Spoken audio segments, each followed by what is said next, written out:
பாஜக அதிமுக திரும்பவும் ஒரு கூட்டணி அமையுமா? கூட்டணி அமையுமா இல்லை. கிட்டத்தட்ட இவங்க எல்லாம் அமித்ஷாவை சந்திக்கிறாங்கன்னா சும்மா ஏதாவது தமிழ்நாட்டுக்கு தாவேகா, பாமக, தேமுதிக இது அமைஞ்ச ஒரு கூட்டணி அமைக்கலாம் அப்படின்னு. இன்னொரு பார்ட் வந்து திமுக கூட்டணிக்குள்ளே இருக்கிற காங்கிரஸ் மற்றவர்கள் வருவாங்க, அவங்கள வச்சு ஒரு கூட்டணி அமைக்கலாம் அப்படின்னு எதிர்பார்த்தாங்க. இது ரெண்டுமே ஃபெயிலியர். ஏன்னா ரெண்டு ஆப்ஷனும் க்ளோஸ். அதனால அவர் அங்கே போகிறார். என்டிஏ கூட்டணிக்கு அதிமுக வருகிறது ஓகே, ஆனால் அண்ணாமலை இருக்கக்கூடாது. எங்களுக்கு வேற பாஜகவால் தான் நாங்கள் தோற்றோம்னு சொன்ன இவங்களும் நாங்கள் வலுவான அணின்னு பேச வேண்டிய கட்டாயம் தான் வரும். அதிமுக பொதுச் செயலாளர் போயிட்டு அமித்ஷாவை சந்திச்சதை நான் இன்னைக்கு பேசினேன்னா இது வேற மாதிரி ஆயிடும் அப்படின்னு சொல்லுங்க. இன்னைக்கு நான் இதை பற்றி பேசல, நாளைக்கு நான் உங்களுக்கு விரிவாக சொல்கிறேன். போய் பேசி முடிச்சு மேலிடம் தான் முடிவு எடுக்கும். டெல்லின்னா முடிவு எடுத்து அதுதான். பாஜகவில் இப்போ அண்ணாமலையை ஃபாலோ பண்ணுறவங்க நிறைய பேர் இருக்காங்களா? இது அண்ணாமலை ஒரு வேளை ஏதாவது அட்டாக் பண்ணுற மாதிரி இருந்தால் அவங்களோட தொண்டர்களுக்கு இது வந்து மிகப்பெரிய எனக்கு தெரிந்து பாஜகவில் இப்போ நாம் தமிழர், அதிமுக, பாஜக இப்படி ஒரு கூட்டணி அமையுமா? நாம் தமிழரை கூட்டணிக்குள்ளே கொண்டு வரதுக்கான முயற்சிகள் போய்கிட்டு. ஆனால் சமீப காலமாக ஒரு சாஃப்ட் கார்னர் பெரியார் எதிர்ப்பு, இந்த இவங்களோட தொடர்பு இதெல்லாம் பற்றி பார்க்கும்பொழுது ஏதோ லைட்டாக நகர்றாரோ அப்படின்னு ஒரு சந்தேகம் இருக்குது. அவருடைய ஸ்ட்ரென்த்தை பார்க்கணும் அப்படின்றதுக்காக தனிச்சு தான் நிற்க வேண்டிய கட்டாயம் ஏற்படும். அவருக்கு தேர்தலை சந்திப்பது சாதாரண விஷயம். இப்போ அவர் ஆட்சியை பிடிச்சிருவோம் அப்படின்ற மாதிரி கொஞ்சம் பேசி என்ன இன்ஃப்ராஸ்ட்ரக்சர் உங்கள்கிட்ட இருக்குது? நான் உங்களை அடிக்கிறேன், நீங்கள் என்னை திருப்பி அடிக்கிறேன். என்ன மட்டும் அடிக்கல, என் தலைவனையும் சேர்த்து அடிக்கிறேன். பதில் சொன்னீங்களா? சொன்னாங்களா? இல்லை. ஏன் இதைத்தான் ஒருவேளை அரசியல் கற்றுக்கிறோம் அப்படின்னு சொல்கிறாங்கல்ல. அரசியல் கற்றுக்கிட்டு பண்ணுறதுக்கு இதுனா இது வாங்க.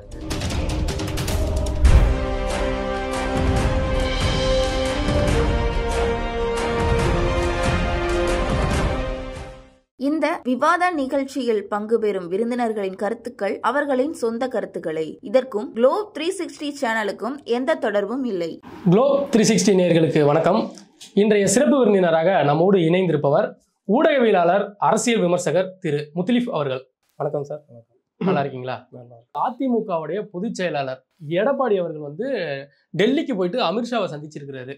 இது வந்து பாஜக அதிமுக திரும்பவும் ஒரு கூட்டணி அமையுமா? கூட்டணி அமையுமா இல்லை. கிட்டத்தட்ட பேசி முடிச்சுட்டாங்க. ஓகே. இல்லாட்டி எடப்பாடி பழனிசாமி அமித்ஷாவை சந்திக்க வேண்டிய அவசியம் இல்லை. ஓகே. ஏன்னா 2022க்கு பிறகு இந்த கூட்டணி இதில் பிரச்சனை வந்து கூட்டணி உடைந்த பிறகு எடப்பாடி பழனிசாமி இவர்களை சந்தித்ததே இல்லை. அவர் ஒரு மாதிரி அரசியலை மெயின்டைன் பண்ணக்கூடியவர். அப்போது பாஜக தலைவர் பாஜகவோட ஒட்டும் இல்லை, உறவும் இல்லை. 2026 உறவு இல்லைன்னு தான் அவர் ஸ்டாண்ட் எடுத்து பேசிட்டு வந்தார். யாரையும் சந்திக்கல. சமீபத்தில் கூட அந்த கோவைக்கு அமித்ஷா வந்தப்போ கூட சந்திக்கல. அந்த அளவுக்கு அவர் மெயின்டைன் பண்ணியிருந்தார். அப்படிப்பட்ட எடப்பாடி பழனிசாமி நேற்று டெல்லிக்கு கிளம்பி போகிறாரு. அவர் கூட அதிமுகவுடைய உயர்மட்ட தலைவர்கள் போகிறாங்க. இவங்க எல்லாம் அமித்ஷாவை சந்திக்கிறாங்கன்னா சும்மா ஏதாவது தமிழ்நாட்டுக்கு ஏதாவது பண்ணி கொடுங்க. எடப்பாடியார் தானே சொல்கிறாரு, நாங்கள் போயிட்டு வந்து மறுசீரமைப்பு, அந்த தொகுதி மறுசீரமைப்பான பிரச்சனையை பேசுகிறோம், கல்வி நிதியை கொடுக்கல அதை பேசுகிறோம். அதுக்கப்புறம் வந்து தமிழ்நாட்டில் வந்து சட்ட ஒழுங்கு வந்து பிரச்சனை அதிகமாக இருக்குது, அதை பற்றி பேசுகிறதுக்காக தான் நாங்கள் போயிருக்கோம் அப்படின்ற மாதிரிலாம் சொல்கிறாரு. கூட்டணி முடிச்சிட்டோம், தொகுதி பங்கீடு முடிச்சிட்டோம், இனி என்டிஏ தான் அப்படின்னு உடனே சொல்லிட மாட்டாங்க. ஆனால் நமக்கு கிடைச்ச தகவல் என்னென்னா, இப்போ நான் சொல்கிறேன்ல, அதுக்கு போய் எடப்பாடி போகணுன்னு அவசியம் கிடையாது. யாராவது இப்போ இவர் அடுத்த கட்ட தலைவர்கள் எஸ்பி வர்மணியோ தங்கமணியோ இவர்கள் போய் சந்திக்கலாம். அதனால் இது வந்து அப்படி கிடையாது. கிட்டத்தட்ட அவர் வந்து தாவேகா கூட்டணிக்குள்ளே வரும் அப்படின்னு அதிமுக எதிர்பார்த்துச்சு. தாவேகா, பாமக, தேமுதிக இது அமைஞ்ச ஒரு கூட்டணி அமைக்கலாம் அப்படின்னு. இன்னொரு பார்ட் வந்து திமுக கூட்டணிக்குள்ளே இருக்கிற காங்கிரஸ் மற்றவர்கள் வருவாங்க, அவங்கள வச்சு ஒரு கூட்டணி அமைக்கலாம் அப்படின்னு எதிர்பார்த்தாங்க. இது ரெண்டுமே ஃபெயிலியர். இது ரெண்டுக்குமே அவர்கள் திமுக கூட்டணி விட்டு அவர்கள் என்ன ஆனாலும் வர தயாராக இல்லை. அதாவது திமுக கூட்டணியிலிருந்து விசிகா எப்பயுமே உடையாது. காங்கிரஸ், சிபிஎம் கூட்டணி கட்சி தலைவர்கள் எந்த காலத்துல நாங்கள் வர தயாராக இல்லை, என்ன ஆனாலும் நாங்கள் முட்டு கொடுப்போன்ற லெவலில் இருந்ததுனால அது இவரால் அதை வென்றெடுக்க முடியல. ஒரு ஜனநாயக கூட்டணியை நம்ம அதை பார்க்கலாம்ல. ஜனநாயக கூட்டணி இப்போ பாஜகவை எதிர்க்கணும், இந்துத்துவாவை எதிர்க்கணும் அப்படின்ற மாதிரி இருக்கும்பொழுது நம்ம அதை அப்படி எடுத்துக்கலாம்ல. அதிமுக வெளியில இருக்குது. அதிமுகவோட சேர்றதுனால இந்துத்துவ எதிர்ப்பு ஒன்றும் கெட்டு போகிறதில்ல. நான் சொல்வது இவர்களுடைய எதிர்பார்ப்பு. இப்படி ஒரு வாய்ப்பு இருக்கும். இப்போ முன்னெல்லாம் பார்த்தீங்கன்னா 96ல் கலைஞர் கூட கூட்டணி, 2001 பார்த்தா அந்த கூட்டணி அப்படியே உடைச்சி ஜெயலலிதா, 2006 பார்த்தா அந்த கூட்டணியை உடைச்சி திமுக, 2011 பார்த்தா அந்த கூட்டணியை உடைச்சி கூடுதலாக விஜயகாந்த் சேர்த்துக்கிட்டு அதிமுக. இப்படி மாறி மாறி கூட்டணிகளை உடைப்பது, தன் பக்கம் இழுப்பதுன்றது நடந்துட்டு வந்தது. ஆனால் 2019க்கு பிறகு தொடர்ச்சியாக இந்த கூட்டணி மெயின்டைன் ஆகும். அவங்களுக்குள்ள 1000 பிரச்சனைகள் இருக்கு. ரெண்டாவது, இந்த ஆட்சி 5 வருட ஆட்சியுடைய பல பிரச்சனைகளை இவங்க செலவு சுமக்குறாங்க. தவிர இவங்க சேர்ந்து சுமக்குறாங்க, முட்டு கொடுக்குறாங்க, அதுக்கான பலனை அனுபவிக்கிறார்கள், வாங்கி கட்டிக்கிறாங்க, எதிர்த்து பேச முடியல, கீழ் அணிகளில் பிரச்சனை வருது, இன்னும் இப்படி பதவிக்காக போய் உட்காந்துக்கிட்டு இருக்கிறீங்க, இந்த மாதிரி ஒரு பிரச்சனை ஓடிக்கிட்டு இருக்குது. இப்போ லேட்டஸ்ட்டாக இந்த டாஸ்மார்க் ரைடு, இதிலெல்லாம் ஒன்றும் பேச முடியாமல் மௌனிகளாக இருக்கிற நிலமை, தமிழ்நாட்டில் நடக்கிற அந்த பல பிரச்சனைகளில் வாய் திறக்க முடியாத நிலமை, இப்படிலாம் நம்ம இருக்கணுமா அப்படின்றது தான் எதிர்கட்சிகள் பயன்படுத்தும். எங்கள் கூட வாங்க, நம்ம அணி அமைப்போம், உங்களுக்கு 6 கொடுத்தாங்கல்ல, நான் 16 தரேன் வாங்க, உங்களுக்கு 25 கொடுத்தாங்களா, நான் 55 தரேன் வாங்க, இப்படிலாம் பேசி தான் கூட்டணி மாறும். அப்போ அந்த எதிர்பார்ப்பு அது நடக்கலை, அவங்க அங்கேயே இருக்காங்க. ரெண்டாவது, தாவேகா எதிர்பார்த்தாங்க. தாவேகா பாமக வந்துட்டா ஒரு பெரிய கூட்டணி அமையும். பாஜக தேவையில்லைன்னு எடப்பாடி இருந்தார். தாவேகா அவர்கள் நாங்கள் தான் முதலமைச்சர், நாங்கள் தான் உலக ஸ்ட்ராட்டஜிஸ்ட்டுன்ற மாதிரி அவங்க முடிவெடுத்து அவங்க வரல. அப்போ இவருக்கு அடுத்த கட்ட ஏற்பாடுன்றப்ப கட்சிக்குள்ளேயே நெருக்கடி வரும்.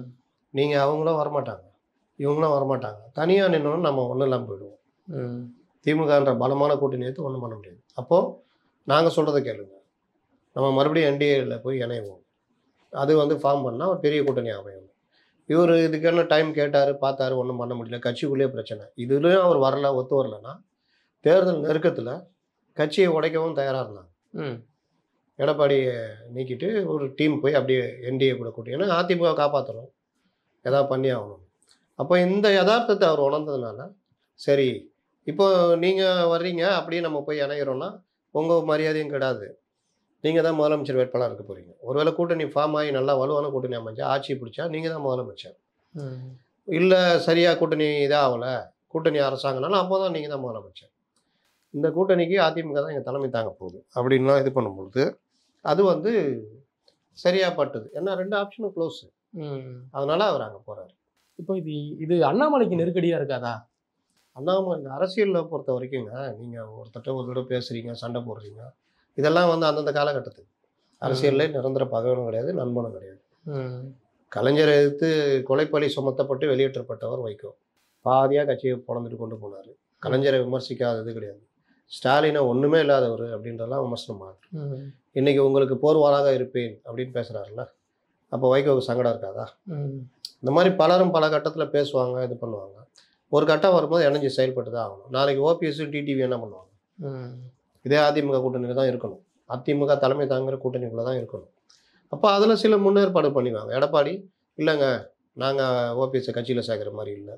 அப்போ இவங்க இல்லைங்க, தென் மாவட்டங்களில் நம்ம அதிமுக ஸ்ட்ராங்குன்னு காமிக்கணும்னா இவங்க எல்லாம் நம்ம அணியில் இருக்கணும், என்டிஏ அணியில் இருக்கணும், நாங்கள் பார்த்துக்கிறோம், நீங்கள் எங்களுக்கான சீட்டை ஒதுக்குங்க, நாங்கள் எங்கள்லேருந்து அவங்களுக்கு கொடுக்குறோம். அந்த ஒரு சின்ன அட்ஜஸ்ட்மெண்ட்டில் டிடிவி உள்ளே வருவார். அப்போ போன தடவை டிடிவி இல்லாதனால 20 தொகுதிகள் தொட்டாங்க, 75 ஜெயிச்சாங்கல்ல, 20 தொகுதிகள் கூடுதலாக கிடச்சிருக்கும் டிடிவி இருந்திருந்தா. இந்த டி நகர் தொகுதியே 127 வாக்குகள் வித்தியாசத்தில் ஏடிஎம்கே தோற்று போச்சு. டிடிவிங்க வாங்கின ஓட்டு கிட்டத்தட்ட 2000 சில்லற 3000க்கு மேலே சேர்ந்துருந்தா. அதனால் அரசியலில் நிரந்தர நண்பன்களே நான் அண்ணா எடப்பாடி எனக்கு தெரியாதா, அவர் நான் அப்பத்துலேருந்து பார்க்குறேன்னு, தம்பி அண்ணாமலை மாதிரி நீங்கள் அரசியல் பண்ணுறது யாருன்னு இவர் சொல்லுவார். ஆனால் நான் கேள்விப்பட்ட வரைக்கும் என்டிஏ கூட்டணிக்கு அதிமுக வருகிறது ஓகே, ஆனால் அண்ணாமலை இருக்கக்கூடாது, எங்களுக்கு வேறு இங்கே எங்களுக்கு ஏற்ற மாதிரி லீடர்ஷிப். இது காங்கிரஸில் நடக்கும். எந்த கட்சி கூட இப்போ டிஎம்கே கூட்டணினா டிஎம்கே ஆதரவான தலைவரை போட்டுருவாங்க, அவர் வாழ்நாள் பூரா இருப்பாங்க. சில பேர் திமுகவிலே சேர்ந்துருவாங்க. இப்போ பீட்டர் அல்போன்ஸ்லாம் பார்த்தீங்கன்னா எப்போவோ திமுகவில் சேர்ந்தார், இன்னை வரைக்கும் அவர் வெளியே வரல, அவர் அங்கேயே தான் இருக்கார். அந்த மாதிரி இருக்காங்க. ஏடிஎம் கூட ஒருவேளை காங்கிரஸ் கூட்டணி போகுதுன்னா அதிமுக மைண்ட் செட்டு உள்ள தலைவர்களை மாற்றுவாங்க. இது நடந்திருக்குது பல்வேறு காலகட்டங்கள். அந்த மாதிரி பாஜகவில் எங்களுக்கு அண்ணாமலை எப்போ இருந்தாலும் கூட்டணிக்குள்ளே குண்டு வைப்பார், அவர் இஷ்டத்துக்கு பேசுவார், சரிப்பட்டு வராது, எங்களுக்கு சங்கடமாக இருக்குது, கீழே கேள்வி கேட்பாங்க. ஜெயலலிதா விமர்சித்த அண்ணாமலை தலைவராக இருக்க மறுபடியும் போகிறீங்களா, அப்போ விமர்சனம் கரெக்டா அப்படின்லாம் கேட்பாங்க. அதனால் அவரை மாற்றுங்க அப்படின்ற கோரிக்கையும் வைக்கப்பட்டதாக தகவல். நயினார் நாகேந்திரன் அடுத்த சாய்ஸாக இருப்பதாக தகவல். இது எல்லாம் உறுதிப்படுத்தப்படாத தகவல். நடக்கலாம், நடக்காமலும் போகலாம். ஒருவேளை அண்ணாமலை புரட்சி தலைவி அம்மான்ட்டாரு. அவருக்கா என் மனைவி அவரை விட 1000 மடங்கு மேலானவர்னு சொன்ன அண்ணாமலை புரட்சி தலைவி அம்மான்னு இப்போ லேட்டஸ்டாக பேசினார்.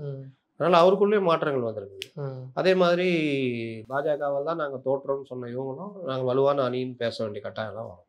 இல்லை, அரசியலில் எதுவும் நடக்கும். அண்ணாமலை அவர்கள் வந்து பத்திரிகையாளர் சந்திப்பில் என்ன சொல்றாரு அப்படின்னா, அதிமுக பொதுச் செயலாளர் போயிட்டு அமித்ஷாவை சந்திச்சதை நான் இன்னைக்கு பேசினேன்னா இது வேற மாதிரி ஆயிடும் அப்படின்ற சொல்ல இன்னைக்கு நான் இதை பற்றி பேசல, நாளைக்கு நான் உங்களுக்கு விரிவாக சொல்கிறேன். கேள்விகளில் வித்தியாசம் இருக்கு. Okay okay. அதனால இன்னைக்கு அவருக்கு தெரியுமா, எடப்பாடி போகிறது அவருக்கு தெரியாது. அந்த அளவுக்கு தான் அந்த விஷயத்த வச்சுருந்தாங்க. போய் பேசி முடிச்சு மேலிடம் தான் முடிவெடுக்கணும். டெல்லின்னா முடிவெடுக்குது அதுதான். டெல்லி பார்த்து அண்ணாமலை நீங்கள் இங்கே வாங்க, மத்திய இணையமைச்சர் ஆக்கிடுறோம், அங்கே நயினார் நாகேந்திரன் போடுறோம்னா அண்ணாமலை போய் தான் ஆகணும், இல்லை கட்சி விட்டு வெளியே போகணும். 2 ஆப்ஷன் தான். ஒன்றும் தலைமை சொல்கிறத கேட்டு ஒரு இணையமைச்சர் எங்கேயாவது ராஜ்யசபா எம்பி ஆக்கிட்டு உங்களை இணையமைச்சர் ஆக்கிடுறோம், முடிஞ்சிச்சு. இல்லையா, இல்லைங்க எனக்கு அதனால் இல்லை, நான் இங்கே தலைவராக தான் நான் வந்தேன், தலைவராக தான் இருப்பேன்னா நீங்கள் முடிவெடுத்துக்கன்றோம். இல்லை, பாஜகவில் இப்போ அண்ணாமலையை ஃபாலோ பண்ணுறவங்க நிறைய பேர் இருக்காங்களா? இது அண்ணாமலை ஒரு வேளை ஏதாவது அட்டாக் பண்ணுற மாதிரி இருந்தால் அவங்களோட தொண்டர்களுக்கு இது வந்து மிகப்பெரிய எனக்கு தெரிந்து பாஜகவில் ஒரு பெரிய மாற்றத்தை கொண்டு வந்து தமிழக மக்களிடம் பாஜகவை கொண்டு சேர்த்து டே டு டே பாலிடிக்ஸில் அக்ரெசிவாக ஆக்டிவாக ஒரு பெரிய இது இருந்தது அண்ணாமலை, மறுப்பதற்கு இல்லை. அண்ணாமலை தலைவராக வந்த பிறகு தான் இந்த 11.something% ஒன்று தான். அது டிஎம்கே ஹெல்ப் பண்ணிச்சு, ஊடகங்களை வச்சு ஒரு கருத்தை உருவாக்குனாங்க. தேர்தல், பாராளுமன்ற தேர்தல் எல்லாம் புறக்காரணங்கள் இருக்கும்.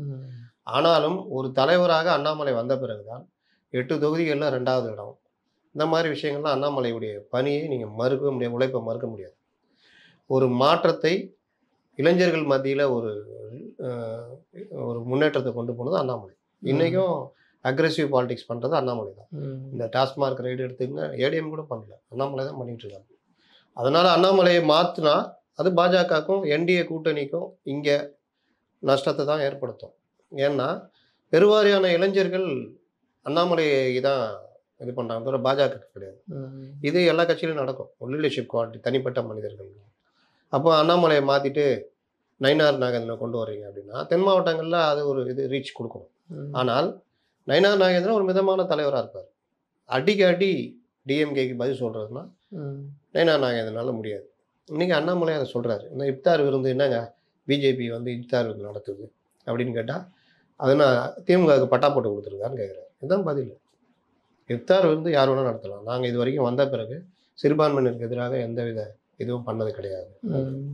இந்த மாதிரி இவங்களுக்கு பாயிண்ட்டாக பேசுறது, மும்மொழி கொள்கையில் ஏழை பசங்க படிக்கலாம், படிக்கூடாது, உங்கள் வீட்டு பணக்கார பசங்க படிக்கலாம், இந்த மாதிரி டிஃப்ரெண்ட் அப்ரோச் அதுதான் இன்றைக்கி தேவை. ஏன்னா டிஎம்கே வளம் வாய்ந்த ஒரு ப்ரொபகண்டா டீம் வச்சுருக்காங்க. அதை எதிர்கொள்ளணும்னா அந்த இது வேணும். ஒரு பெரிய கூட்டணி அமையும்னா அப்போ நாம் தமிழர், அதிமுக, பாஜக இப்படி ஒரு கூட்டணி அமையுமா? நாம் தமிழரை கூட்டணிக்குள்ளே கொண்டு வரதுக்கான முயற்சிகள் போய்கிட்டு இருக்குது. அவர் என்ன முடிவு எடுக்க போகிறான்னு தெரில. ஏன்னா சீமான் வந்து கிட்டத்தட்ட பாஜகவோட பேசிட்டாருன்னு ஒரு தகவல் சொல்கிறாங்க. ஆனால் சீமான அரசியல் வந்து காங்கிரஸுக்கு அக்ரெசிவாக எதிர்க்கிறார். இன அழிப்பு கட்சி, 2 திராவிட கட்சிகளையும் ஏற்றுக்க மாட்டார், பாஜகவையும் மதவாத கட்சின்ற முறையில். ஆனால் சமீப காலமாக ஒரு சாஃப்ட் கார்னர், பெரியார் எதிர்ப்பு, இந்த இவங்களோட தொடர்பு, இதெல்லாம் பற்றி பார்க்கும் பொழுது ஏதோ லைட்டாக நகர்றாரோ அப்படின்னு ஒரு சந்தேகம் இருக்குது. அவருக்கும் சில அடுத்த கட்ட நகர்வுகள் தேவைப்படுது. வெறுமனே நான் வந்து இப்படி தான் இருப்பேன், இதே மாதிரி இருப்பேன்னா கட்சியை உடைக்கிற வேலைலாம் பண்ணுவாங்க, உடைச்சிட்டு இருக்கிறாங்க. பெரிய தலைவர்களெல்லாம் கூட உடைக்கிற பண்ணாங்க. அப்போது சீமான் ஏதாவது ஒரு முடிவு எடுத்தாகணும். கட்சிக்கும் மக்கள் பிரதிநிதிகள் தேவைப்படுறாங்க. அப்போ என்டிஏ கூட்டணி ஃபார்ம் ஆகுது, சீமான் இருந்தால் நல்லாயிருக்கும் அப்படின்னு பேசுகிறாங்கன்னா ஒருவேளை சீமான் போனதுக்கும் வாய்ப்பு இருக்குது. அதனால் எப்படி போகும் தெரியாது. இல்லை நான் வந்து என்னுடைய கொள்கையில் உறுதியாக இருக்கிறேன், மதவாத கட்சியை எதிர்க்கிறேன், இன அழிப்பு கட்சியை எதிர்க்கிறேன், திராவிட கொள்கையுள்ள கட்சிகளையும் எதிர்க்கிறேன் அப்படின்னா நான் விஜய் தம்பி வந்திருக்காப்புல, விஜய் கூட நான் கை கோர்க்கவும் தயாராக இருக்கிறேன்னா ஒருவேளை தாவேகா விஜய் சீமான், தாவேகா நாம் தமிழர் கட்சி கை கோர்க்கிறதுக்கும் வாய்ப்பு இருக்குது. 3 அணிகளாக நிற்கிறதுக்கும் வாய்ப்பு இருக்குது. இப்போ அவர் விஜய் என்ன சொல்கிறாரு அப்படின்னா, என்னுடைய கூட்டணி, என்னுடைய தலைமையை யார் ஏற்றுக்கிட்டு வராங்களோ அவங்களோட தான் கூட்டணி அப்படின்ற மாதிரி சொல்லியிருக்காரு. எப்போ இல்லை சொல்லியிருக்காரு, நம்ம அந்த செய்தி நம்ம காட்டுறோம். இல்லை சொல்லியிருக்காரு என்னுடைய தலைமை. ஒன்று புரிஞ்சுக்கணும், நான் இந்த ஊடகத்துறையில் 20 ஆண்டுகளுக்கு மேலே இருக்கிறேன். ஒரு செய்தி யார் சொல்கிறாங்க, இல்லை செய்தி எப்படி உருவாக்கப்படுது, 2க்கு வித்தியாசம் இருக்கு.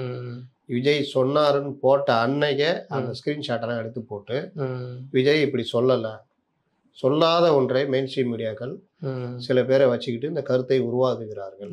இதற்கு பின்னணியில் விஜய் யாரு கூடயும் கூட்டணி சேரக்கூடாதுன்ற சதி இருக்குதுன்னு நான் போட்டேன். ஓகே. அதுக்கப்புறம் தாவேகாக்குள்ளேயும் இதே கேள்வியை என்கிட்ட கேட்ட பலரும் கேட்டப்போ சொன்னார் எங்கே சொன்னார் சொல்லு, இல்லைங்க சொன்னார்னா அறிக்கை வந்துடும், ஓகே, இல்லை எங்கேயா பேட்டி கொடுத்துருவோம், எதுவுமே இல்லை. அப்போ எப்படி வந்தது? அந்த சேனலில் போட்டாங்க, இந்த சேனலில் கார்டு போட்டாங்க. அதான் நீங்கள் வேறு ஏதாவது சொல்லுங்கள். இல்லை நியூஸ் கார்டு தான், நமக்கும் நியூஸ் கார்டு தான். நியூஸ் கார்டெல்லாம் செய்தி இல்லைங்க. இல்லை செய்தி இல்லை, அஃபீஷியலாக அவங்க அறிக்கை விடணும். நீங்கள் வந்து சாதாரண ஆள் கிடையாது. நீங்கள் ரோட்டில் போகிற ஜனமாக இருந்தால் நம்பிக்கைங்க. பத்திரிகை துறைக்கு வந்தால் ஆத்தென்டிகேஷன் தேடும். கார்டு யார் வேணால் போடணும். ஒரு சிஸ்டம் வந்து ஒரு இது இருந்தால் கார்டு தூக்கி போட்டு போயிட்டே இருக்கணும். 20%ன்னாங்கல்ல, தாவேக்காக 20%. ராஜநாயகம் சொன்னார், கார்டு போட்டாங்களா? அப்போது நான் போட்டேன். ராஜநாயகம் எங்கே சொன்னார்?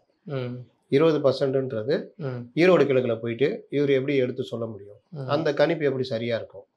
அப்படி பார்த்தா கடலூரில் போயிட்டு விழுப்புரம் தொகுதியில் போயிட்டு விசிகாவுக்கு நீங்கள் எடுத்தீங்கன்னா 75%ன்னு காமிக்கும். தமிழ்நாடு ஃபுல்லாக அதை பொருத்தி பார்க்க முடியுமா? இது தவறான இது நான் பேசணும். கொஞ்ச நாள் பொறுத்து ராஜநாயகன் நான் அப்படி சொல்லவே இல்லைன்னுட்டார். அப்போ எங்கே போய் மூஞ்சி வச்சுக்குவாங்க கார்டு போட்டவங்க? இன்னைக்கு இருக்கிற இந்த வேலையை மெயின்ஸ் மீடியாவே பண்ணது இல்லை. மெயின்ஸ் மீடியான்னா பெரிய வானத்துலேருந்து குதிச்சாங்களா? எல்லாம் லகட பாண்டிகள் தான். 4 பேர் பீட்டு போட்டு அனுப்புவாங்க, ஏதாவது ஏதாவது சொன்னால் கேட்டு வந்து போடுறது. இன்னொன்று ஆளுங்கட்சிக்கு ஆதரவாக கருத்தை உருவாக்குவது. இந்த 2 வேலை தான் மெயின் ஸ்ட்ரீம் மீடியா நீ பண்ணிக்கிட்டு இருக்குது. என்ன பெருசாக இது பண்ணிடுறாங்க? ஏன் தான் போய் ஒருத்தர் கேட்குறாரு செந்தில் பாலாஜிட்ட, 10 ரூபாலேருந்து 30 ரூபா ஏற்றிட்டாங்களே, விலைவாசி உயர்ந்துச்சு பாட்டிலுக்கு. விலைவாசி உயர்ந்ததுன்னா அங்கே இடி சொல்லியிருக்கு. எம்ஆர்பி ரேட்டை விட 10 முதல் 30 ரூபா வரை அதிகம் வசூலிக்கிறாங்கன்னு தான் குற்றச்சாட்டு. அதை படிக்கிறது இல்லை. இப்போ நீங்கள் சொல்கிற மாதிரி யாராவது கார்டு போட்டால் அதை நம்பிடுறது, இல்லை ஏதாவது ட்விட்டரில் வந்தால் நம்புறது, இல்லை ஃபேஸ்புக்கில் வந்தால் நம்புறது. இது வந்து காக்கா வந்து மிச்சர் போட்டால் காத்துக்கிட்டு இருக்குமா? அந்த மாதிரி செய்தியாளர் வேலை அது இல்லை. நீங்கள் நுணுக்கமாக பார்க்கணும். அப்புறம் என்ன சொன்னாங்க? பிரசாந்த் கிஷோர் சொல்லிவிட்டார் 20%. ஞாபகம் இருக்கா? எடப்பாடியை பிரசாந்த் கிஷோர் சந்தித்தார், 2மே தப்பு அப்படின்னு அன்றைக்கே நான் போட்டேன். ட்விட்டரில் போட்டேன். வந்து கீழே திட்டினாங்க. ஏன்னா நான் விசாரிக்கிறேன். எடப்பாடி 9 மணிக்கு அவர் பையனோட கிளம்பி சேலம் கோயில் போயிட்டார். அப்போ ஏதோ ஒரு கோயில் இதுக்காக சித்திரை திருவிழாவாக ஏதோ ஒரு இதுக்கு போயிட்டார். இவங்க சந்தித்தாருன்னு போகிறது நைட்டு 10:40. யார்? பிரசாந்த் கிஷோரும் எடப்பாடி சந்திச்சாங்க. எப்படி? ஏரோப்ளேனில் சந்திச்சாங்களா? இவர் 10 மணி வரைக்கும் ஆதவ அர்ஜுனா கூட அவருடைய ரிசார்ட்டில் இருந்தார். அதுக்கப்புறம் அவங்கவுங்க ஆதவ அர்ஜுனுடைய இதிலே தங்கிட்டார். ஆலோசனை இருந்தாங்க, அப்போ அங்கேயே தங்கிட்டார். அப்போ சந்திப்புன்றது போய் தானே?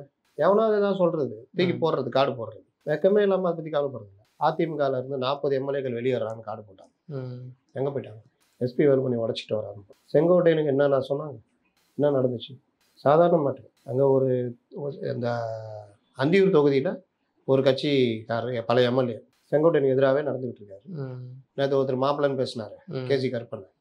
அவர் அழைச்சி கூட்டம் போட்டுருக்காரு. அதில் செங்கோட்டையன் மன ஒருத்தன் எடப்பாடிகிட்ட போய் சொல்கிறாரு, கேட்கல. அவர் டக்குன்னு செங்கோட்டையன் அப்படியே ஒதுங்கி போகிறாரு. உடனே அதை இந்த மெயின் ஸ்ட்ரீம் மீடியாக்கள் திமுக ப்ரொபகண்டா டீம் பெருசாகிறாங்க. ஏதோ நடக்குது ஒன்றும் நடக்கலைங்கன்னு செங்கோட்டையை சொன்னாலும் கேட்கல. சபாநாயகரை போய் பார்த்து ஏதாவது போனால் பார்த்துங்க, இதுதான் பார்த்தா. இப்போ என்னாச்சு? ஒன்றும் நடக்கல. இப்போ பிரசாந்த் கிஷோர் வர 20% பிரசாந்த் கிஷோர் சொன்னார். கொஞ்ச நாள் பார்த்து தந்தி டிவிக்கு பேட்டி கொடுத்தாரு பிரசாந்த் கிஷோர், 7 to 8% வருங்க அப்படின்னு. அப்போ பிரசாந்த் கிஷோர் 20% சொன்னார். எங்கே சொன்னார்னு கேட்டால் யாரும் பதில் சொல்லு. எங்கே சொன்னார்? எப்போவுமே ஆத்தென்டிகேஷன் தேடணும் பத்திரிகையாளர். நீங்களுமே ஏதாவது ஒன்றுனா இல்லை சார் சொன்னார் சொன்னீங்கன்னா அது கிடையாது. இப்போ சொல்லுங்க. ஓகே, விஜய் அப்படி சொல்லலை, சொன்னதாக கிளப்பிடப்பட்டது. ஏன் கிளப்பிடப்பட்டதுன்னா, ஒருவேளை அதிமுகவோட அப்படி சேர்ற மாதிரி இருக்குன்னா விஜய் இப்படி சொன்னார்னா ஏடிஎம்கே பேசுவாங்களா? இவரு நேற்று கத்தி ஆரம்பி இவர் தலைமையில் போவாங்களா? வேலையை பாருங்கன்னு போவாங்க. அதற்காக தான் உருவாக்கப்பட்டது. அதனால விஜய் அப்படி சொல்லல. ஓகே, இப்போ வந்து அவர் எப்படியும் வந்து அவருடைய ஸ்ட்ரென்த்தை பார்க்கணும் அப்படின்றதுக்காக தனிச்சு தான் நிற்க வேண்டிய கட்டாயம் ஏற்படும் அவருக்கு, விஜய்க்கு. நீங்கள் உங்கள் உயரம் உங்களுக்கு தெரியணும். ஸ்ட்ரென்த்தை பார்க்கறதுக்கு நின்று தான் நிரூபிக்கணும்னு அவசியம் கிடையாது. நீங்கள் புதுசாக கட்சி ஆரம்பிக்கிறீங்க, அந்த கட்சியுடைய அடிப்படை கட்டமைப்பையே நீங்கள் ரெடி பண்ணல. 140 மாவட்ட செயலர் போடுறேன்ட்டு 119 போட்டு இன்னும் மீதியை கூட ரப்பாமல் இருக்கீங்க. 1.25 வருஷம் ஆகிடுச்சு. இதுக்கு பிறகு பல பதவிகளுக்கு போடணும். கிட்டத்தட்ட ஒரு 30,000 பதவிகள் வரும். ஒன்றியது வட்டத்திலேருந்து மேலே வரைக்கும் அவ்வளோ பதவிகள் இருக்குது. ஒரு கட்சி ஆரம்பித்தா எதுக்குமே நீங்கள் போடலை. 2ஆம் கட்ட தலைவர் 3ஆம் கட்ட தலைவர்னு யாருமே இல்லை. பேசினா புசியாக இருந்து பேசணும், அவர் பேசவே மாட்டார். இதுக்கு பிறகு வெளியிலேருந்து கட்சிக்கு ஏராளமான மற்ற கட்சியிலேருந்து வர ரெடியாக இருக்காங்க, யாரையும் உள்ள விடல. அப்போ இவ்வளோ பிரச்சனையை வச்சுக்கிட்டு நீங்கள் தேர்தலை சந்திக்கிறீங்கன்னா, தேர்தலை சந்திப்புன்றது சாதாரண விஷயம் இல்லை. அதில் கரை கண்டவங்க ஏடிஎம்கே டிஎம்கே. அப்போ நீங்கள் தேர்தலை போய் சந்திக்கிறீங்கன்னா ஒரு சும்மா சிம்பிளாக சொல்லணும்னா கூட ஒரு தொகுதியில் ஒரு வேட்பாளர், அவர் யார், விஜய் ரசிகர் மன்ற தலைவராக இருப்பார், அவர் மாவட்ட தலைவர் மாவட்ட செயலர் ஆகிட்டீங்க. மாவட்ட செயலர் ஆகிட்டதுனால அவருக்கு ஏதாவது ஸ்பெஷலாக தான் வந்துடுமா, பேர் வேணா போட்டுக்கலாம், மாவட்ட செயலர்னு போட்டுக்கலாம். அவங்க கட்சிக்குள்ளே மாவட்ட செயலர் எக்ஸ்ட்ரா ஏதாவது 4-5 பெருசாக வளர்ந்துருமா, நாளைக்கே இன்றைக்கி மாவட்ட செயலர் போட்டு வளர்ந்துருமா, ஒன்றும் கிடையாது. அனுபவன்றது வேறு. அப்போ தேர்தலில் அறிவிக்கிறாங்க, ஒரு வேட்பாளர் நிற்கிறாருன்னா அந்த வேட்பாளர் வேட்புமனு தாக்கல், மற்ற விஷயங்கள், தொகுதியில் பிரச்சாரம் பண்ணுறது, தொகுதியில் வந்து நீங்கள் அந்த தேர்தல் செலவு, தேர்தல் வரவு செலவு கணக்கை மெயின்டைன் பண்ண மாதிரி பல விஷயங்கள் இருக்குது. இதில் வந்து இவங்க தயாராகவே இல்லைன்னுலாம் நான் சொல்ல வரல. ஆனால் 234 தொகுதியிலும் எல்லாருமே அப்படி இருப்பாங்களா? வாய்ப்பு இல்லை. அப்போ பெரிய பிரச்சனையை தேர்தல் நேரத்தில் சந்திச்சிங்கன்னா நீங்கள் எப்படி வெற்றியை நோக்கி நகர முடியும்? மற்ற 2 கட்சி பார்த்தீங்கன்னா இதெல்லாம் அவங்க சாதாரண தினசரி சம்பவம் மாதிரி அதை முடிச்சுட்டு அவங்க பிரச்சாரத்துக்கு போய்கிட்டு இருப்பாங்க. இந்த கட்சி போட்டு இறக்கிக்கிட்டு இருக்கும். காவல்துறையிலேருந்து எல்லாமே அவங்களுக்கு ஒத்துழைப்பு இருக்கும். கூட்டம் நடத்துறது எல்லாத்தையுமே கொண்டு போயிட்டு இருப்பாங்க. பணத்தை எப்படி கொண்டு போய் சேர்க்கணும்னு தெரியும். இந்த கட்சியும் அதில் சலைச்ச கட்சி கிடையாது, இதுக்கும் அது தெரியும். என்ன ஒன்று, இவங்க கையில் அதிகாரம் இருக்காது, ஆனால் நடைமுறை இவங்களுக்கு தெரிஞ்சவங்க. இவர்களுக்கும் பெரிய பெரிய தொழிலதிபர்கள் பலரும் ஆதரவு இருக்கும், இவங்களுக்கும் அந்த மாதிரி இருக்கும். உங்களுக்கு யார் இருக்கா? யாரையும் தான் கிட்ட விட மாட்டேங்கிறீங்க. அப்போ இவ்வளோ பிரச்சனையை வச்சுக்கிட்டு நீங்கள் தேர்தலை சந்திக்கிறதுனா, இப்போ 2 இது ஃபார்ம் ஆயிடுச்சு. 2 கட்சியும் ஃபார்ம் ஆகும்போது இவங்க 2 பேருக்குள்ளே தான் போட்டின்னு இருக்கும். அப்போ உங்களுக்கு பெரிய சிக்கல், நடைமுறையில் சிக்கல். அதை தான் நான் சொல்கிறேன். அப்போ ஒரு ஆட்சியை பிடிச்சிருவோம் அப்படின்ற மாதிரி கொஞ்சம் பேசி, ஆட்சியை பிடிப்போன்றது வந்து அதை நான் திருப்பி அதான் சொல்கிறேன். என்ன இன்ஃப்ராஸ்ட்ரக்சர் உங்கள்கிட்ட இருக்குது? நான் இப்போ இவ்வளோ நேரம் சொன்னேன்ல, இதெல்லாம் மீறிட்டாங்க, நான் பக்காவாக பண்ணிட்டோங்க. 1.25 வருஷத்தில் எல்லா மாவட்டத்தையும் செயலாளர் போட்டோம். அவங்கவுங்க களத்தில் இறங்கி நிற்கிறாங்க. இவர் சொன்னார்ல அண்ணாமலை, களத்துக்கு வாங்கன்னு. அந்த மாதிரி களத்தில் இறங்கி நிற்கிறாங்க. எந்த பிரச்சனைனாலும் இறங்கி போராடிட்டு இருக்காங்க. இவங்க போராடவே இல்லைன்னு நான் சொன்னேன். அங்கங்கே தன்னெழுச்சியாக பண்ணுறாங்க. அது பத்தாதுன்ற. அப்போ 234 தொகுதியிலும் மாவட்ட செயலாளர்கள் என்னென்ன ஒர்க் பண்ணுறாங்க, மக்கள்கிட்ட ரீச் ஆகுது என்ன பண்ணுறாங்க, அப்புறம் அடுத்த கட்ட பதவிகள் நிரப்பப்பட்டு ஒவ்வொரு இடத்துல லீடர்ஷிப் மக்கள்கிட்ட அறிமுகமாகிறது. அதுக்கப்புறம் புசியானது கீழே இருக்கிற 2ஆம் கட்ட 3ஆம் கட்ட தலைவர்கள் பத்திரிகையாளர்கள்ட்ட மற்ற டே டு டே ஆக்டிவிட்டிஸ், இப்போ சீமானோ அண்ணாமலையோ ஏடிஎம்கேவோ எப்படி ரியாக்ட் பண்ணுறாங்க. இப்படி போனால் பத்திரிகையாளர் பார்ப்பாங்க, அப்படி வந்தால் ஒரு பத்திரிகையாளர் பார்ப்பாங்க. இங்கே காலையில் பத்திரிகையாளர் பார்த்துட்டு, இங்கே சென்னையில் ஏறும்போது பத்திரிகையாளர் பார்த்துட்டு, அங்கே கோவையில் இறங்கினா அங்கே பத்திரிகையாளர் பார்ப்பாங்க. இது எல்லாருமே பண்ணுறாங்க. நீங்கள் யார் ஒரு படம் இருக்குது, அந்த படத்தை முடிச்சுட்டு நான் வந்துடுறேன் அப்படின்னு சொல்கிறாருல, அது கரெக்ட். நான் அவரை தப்பு சொல்கிறேன். இவர் கட்சியோட பொதுச் செயலாளர் என்ன பண்ணுறாரு? அவரும் வில்லன் ரோல் எதாவது பண்ணுறாரா? அவர் வேலை தானேங்க. டே டு டே அண்ணாமலை போய் வம்பிழுத்தீங்களா? அண்ணாமலை திருப்பிட்டு அடிச்சாங்களா? பதில் சொன்னீங்களா? நான் உங்களை அடிக்கிறேன், நீங்கள் என்னை திருப்பிட்டு அடிக்கிறீங்க. என்னை மட்டும் அடிக்கல, என் தலைவனையும் சேர்த்து அடிக்கிறீங்க. பதில் சொன்னீங்களா? சொன்னாங்களா? இல்லை. ஏன் இதைத்தான் ஒருவேளை அரசியல் கற்றுக்குறோம் அப்படின்னு சொல்கிறாங்கல்ல. அரசியல் கற்றுக்கிட்டு பண்ணுறதுக்கு இதுனா இதுவாங்க. இது நீங்கள் ஹைவேஸில் காரை இறக்கிட்டீங்க, கார் ஒன்று வாங்கிட்டீங்க. நானும் ஹைவேஸில் கார் ஓட்ட போகிறேன், மற்றவங்களாம் ஓட்ட நான் ஓட்ட முடியாது, ஓட்டுறீங்க. ஆக்சிடென்ட் தான். நீங்கள் ரோட்டில் ஓட்டுறதே கஷ்டம். ஹைவேஸுக்கு தனி டிரைவிங் வேணும், நாலேஜ் வேணும். அப்போ நான் கற்றுக்குறேன் அப்படின்னா ஹைவேஸில் இறங்கிட்டு உயிரை போயிடும். அரசியலும் அப்படி தான். 2 பெரிய கட்சி, நீங்கள் கட்சி ஆரம்பிக்கிறீங்க. முதல்ல நீங்கள் ஆரம்பிக்கும் பொழுது உங்களுக்குள்ள ஒரு எய்ம் இருக்கணும். யாரை அடிக்க போகிறோம், என்ன பண்ண போகிறோம் அப்படின்றது. அந்த எய்முக்கான இன்ஃப்ராஸ்ட்ரக்சரை நீங்கள் உருவாக்கணும். அதுக்கு தகுதி வாய்ந்த தலைவர்கள் போடணும். புசியாலும் தகுதியான தலைவரா? அரசியல் வியூக அமைப்பாளர்லாம் கூட வச்சுருக்காங்கல்ல. ஆமாம் ஆமாம் ஆமாம். உலக வியூக அமைப்பாளர் அவர் ஜான் ஆரோக்கியசாமின்றவர். அவர் வியூக அமைப்பு உருவாகிறத தவிர மற்ற எல்லா வேலையும் பண்ணிட்டு இருக்காரு. வியூக அமைப்பாளர்னா என்னன்னா, வியூக வகுப்பாளர்னா என்னன்னா, இப்போ பிரசாந்த் கிஷோர் இருந்தார், டிஎம்கேக்கு ஒர்க் பண்ணார். அவர் வந்துட்டு, சார் துரைமுருகனை கட்சியிலேருந்து தூக்கிடுங்க சார், அந்த இவர் கட்சிக்குள்ளே வரேன்னு சொல்கிறாரு, அவரை கட்சிக்குள்ளே சேர்க்காதீங்க சார், இவரை பொறுப்பில் போடாதீங்க. இதெல்லாம் சொன்னால், தம்பி நீ யார், நீ வேலைக்காரன், உனக்கு நாங்கள் ஸ்ட்ராட்டஜி ரெடி பண்ணுறது தான் கொடுத்துருக்கோம். கட்சியை எப்படி கொண்டு போகலாம், எப்படி வாக்குகள் வாங்கலாம், எப்படி புதுசாக ஒரு பிரச்சனையை கிளப்பலாம், அதை வந்து வாக்கு மாற்றினா பண்ணலாம். எங்கள் தலைவரை கொண்டு போய் ப்ரொமோட் பண்ணுறதுக்கு என்ன வேலை, கட்சி கொள்கைகளை தேர்தல் அறிக்கையை ப்ரொமோட் பண்ணுறது என்ன வேலை, இதுதான் அவன் வேலை. கட்சிக்குள்ளே யாரை சேர்க்கணும் சேர்க்க வேணாம், யாருக்கு பதவி கொடுக்கணும் கொடுக்க வேணாம்னா நாங்கள் பார்த்துக்கிறோம். நீ யார், நீ கட்சிக்காரனா, உன் வேலையை பாருன்னு பிரசாந்த் கிஷோர் சொல்லியிருப்பாங்க. பிரசாந்த் கிஷோர் அந்த வேலையை செய்யலை. அவர் என்ன பண்ணார், இதுக்கு முன்னாடி சுனில் இருந்தார் 2016. சார் சைக்கிள் ஓட்டுங்க சார், சார் பேண்ட் ஷர்ட் போட்டுங்க சார், எங்கே ஒரு லீடர் மாதிரி காமிச்சிங்க சார், சார் டீ கடையில் போய் டீ குடிங்க சார், சார் அது பண்ணுங்கள் சார், செல்ஃபி எடுத்தால் அடிச்சிடாதீங்க சார், கூப்பிட்டு வச்சு அவன் என்ன தொல்லை கொடுத்தாலும் சிரிச்சுக்கிட்டே செல்ஃபி எடுத்துங்க சார், சார் அது பண்ணுங்கள் சார், சார் இது பண்ணுங்கள் சார், சார் தேர்தல் அறிக்கை நம்ம இப்படி உருவாக்கணும் சார், சார் இந்த டிஸ்ட்ரிக்டில் இந்த கோரிக்கை இருக்குது சார், அதை தேர்தல் அறிக்கைக்குள்ளே கொண்டு வரணும் சார், சார் மாணவர்கள் பிரச்சனை இருக்குது சார், அவங்களுக்கு நம்ம இது சொல்லணும் சார். சார் நகை கடன் சொல்லிட்டு இந்த மேட்ரை நகை 1 லட்சம் வரைக்கும் வைங்க நாங்கள் தள்ளுபடி பண்ணுறோன்னு சொல்லுங்கள் சார். சார் அது பண்ணு. இதுதான் ஸ்ட்ராட்டஜிஸ்ட் ஒர்க்கு. கட்சியை ஜெயிக்க வைக்கிறதுக்கான என்னென்ன வழி இருக்குது இவர் அதையா பண்ணுறாரு. சார் அண்ணா யூனிவர்சிட்டி பிரச்சனை சார். சார் நம்ம இறங்கி பண்ணுறோம் சார். சார் புஷி ஆனந்த் தலைமையில் வள்ளூர் கோட்டத்தில் ஒரு பெரிய போராட்டம் நடத்துகிறோம் சார். டாஸ்மார்க் பிரச்சனை சார். மாவட்டம் முழுதும் நம்முடைய மகளிர் அணியில் இறக்கி டாஸ்மார்க் முன்னாடி போராட்டம் நடத்துகிறோம் சார். மாநில தழுவிய ஒரு இது புஷி ஆனந்த் தலைமையில் பண்ணுறோம் சார். சார் இப்படி பண்ணுறோம் சார். அப்படி எதாவது பண்ணுறீங்க? இல்லை வீடியோ போட்டுகிட்டே இருக்கிறாருல. வீடியோ ஒரே ஒரு வீடியோ போட்டார். அப்புறம் வேறு எத்தனை வீடியோ போட்டார்? ஒரே ஒரு வீடியோ போட்டார். எதுக்கு போட்டார்? திமுக வந்து இந்த மாதிரி வந்து மகளிர்களுக்கு பாதுகாப்பு கொடுக்கல. மகளிர் தினத்தில் ஒரு வீடியோ போட்டார். அவ்வளோதானே? அதுக்கப்புறம் டாஸ்மார்க் பிரச்சனையில் நிலைப்பாடு என்ன? ஒரு அறிக்கையை தாண்டி வேறு சொல்லுங்கள். மும்மொழி கொள்கையை பற்றிலாம் பேசுகிறாருல. டாஸ்மார்க்கு ரைடு பெரிய பிரச்சனை. தமிழ்நாட்டில் நீங்கள் கையில் எடுக்க வேண்டிய பிரச்சனை. எதிர்கட்சி அரசியல் பண்ணால் அதான் பண்ணணும். டாஸ்மார்க் அந்த ஈடியை கையில் வச்சுருக்க மத்திய அரசுடைய மாநில கட்சியை அதை எதிர்கட்சி மாதிரி எடுத்து போராடிட்டு இருக்கிறாங்க. அப்போ நீங்கள் எதிர்கட்சி, நீங்கள் எப்படி போராடணும்? என்ன பண்ணீங்க சொல்லுங்கள். என்ன பண்ணாங்க? ஏதாவது பண்ணாங்களா? அப்புறம் நீங்கள் ஆசைப்பட்டு இருக்குது நான் அப்படி வரணும் இப்படி வரணும். சரி ஏதோ பண்ணிக்கிட்டு இருக்கிறேன்னா கம்முன்னு விடலாம். அவனை போய் நீ திமுக பி டீம் நீ எப்படி போராடலான்னா, நான் போராடுறேன் போராடல நீ போராடுறியான்னு கேட்குறாங்க. திருப்பிட்டு வந்து போராடு. அப்புறம் என்ன கேள்வி கேளு, நான் பதில் சொல்கிறேன். அதனால் இவர்களுக்கான எந்த தெளிவான எதுவுமே கிடையாது. இந்த பொதுக்குழு நடத்த போகிறாங்க. அந்த பொதுக்குழு நடத்துறதுலேயே 1000 பிரச்சனை இருக்குது. பொதுக்குழுக்குனா வரவு செலவு மற்ற விஷயங்கள் வைக்கணும். அந்த மாதிரி விஷயங்களும் இல்லை. பொதுக்குழு உறுப்பினர்கள் யாரும் தெரியாது. பொதுக்குழு உறுப்பினர்களுக்கான நோட்டிஃபிகேஷனுக்கான டேட்டு டைம் 15 நாள் முன்னாடி கொடுக்கணும். இந்த மாதிரி பல விஷயங்கள் அவங்க கட்சிக்குள்ளே ஒரு கட்சி கட்டுமானது அமைப்புக்கான எதுவுமே இல்லை. இது எல்லாத்துலேயும் ஜான் ஆரோக்கியசாமி தலையிடுறாரு. அப்போது அது எப்படி சரியாக இருக்கும்? கட்சி அவருடைய வேலை வேறு. கட்சியுடைய செயல் திட்டங்கள், கட்சியுடைய ஸ்தாபன வேலைகள் இதெல்லாம் பண்ணுறது கட்சியுடைய நிர்வாகிகள். அப்படி பார்த்தா ஒன் மேன் ஆர்மி இவர் நம்ம புஷி மட்டும்தான். புஷியை தவிர யாரையாவது நினச்சி நீங்கள் சொல்லுங்கள். யாரையாவது அர்ஜுன் பேசுகிறாருல. ஆதவ அர்ஜுனே பேச விடாமல் பண்ணிகிட்டு இருக்காங்க. அவராக எங்கேயாவது ஏற்பாடு பண்ணிக்கின்னு ஏதாவது டிவியை கூப்பிட்டு அதில் ஏற்பாடு பண்ணி கேள்வி கேட்க சொல்லி அவர் பதில் சொல்லிட்டு இருக்காரு. அதை தாண்டி அவர் என்ன பண்ணுறாரு? எங்கே பேசினாரு சொல்லுங்கள். ஏதாவது ப்ரெஸ் மீட்டில் பேசினார்? அவர் பேசுகிறான்றீங்க. அவர் யார்கிட்ட மற்றவங்கள்ட்ட பேசுன்னு சொல்கிறீங்களா? எங்கே பேசல. ப்ரொபகண்டா செக்ரட்டரி பேசக்கூடாதுன்னு ஓரம் கட்டி வச்சுருக்காங்க. நிர்மல்குமார், சிடி நிர்மல்குமார் ஆக்டிவாக இருந்தாரா ஏடிஎம்ல இருக்க வரைக்கும் ட்விட்டரில்? இப்போ போய் பாருங்கள். எங்கேயாவது அவங்க பேச முடியுதா? யாரும் பேசக்கூடாது. நான் மட்டும்தான் பேசுவேன். நீ பேசணுன்னு எதாவது முடிவு எடுத்தேன்னா சாப்பிட போகும்போது நான் ஃபோன் பண்ணணும். சார் சாப்பிட போகலான்னு பார்க்குறேன், பசிக்குது. சரி சாப்பிடுங்க சார். இந்த மாதிரி நைட்டு வந்து டின்னருக்கு வெளியில் ஹோட்டலில் போய் சாப்பிட்லான்னு நினைக்கிறேன். சரி போங்க. இப்படி தான் நிலமை. இது கட்சியா? கட்சி இது கிடையாது. கட்சின்றது எல்லோரும் இயங்குவாங்க. தலைமை இருக்கும். தலைமை கீழே எல்லா நிர்வாகிகளும் இருப்பாங்க. நிர்வாகிகள் தலைமையுடைய ஒரு வழிகாட்டுதல் அவங்கள்ட்ட இருக்கும். அந்த டோனில் எல்லாரும் பேசுவாங்க.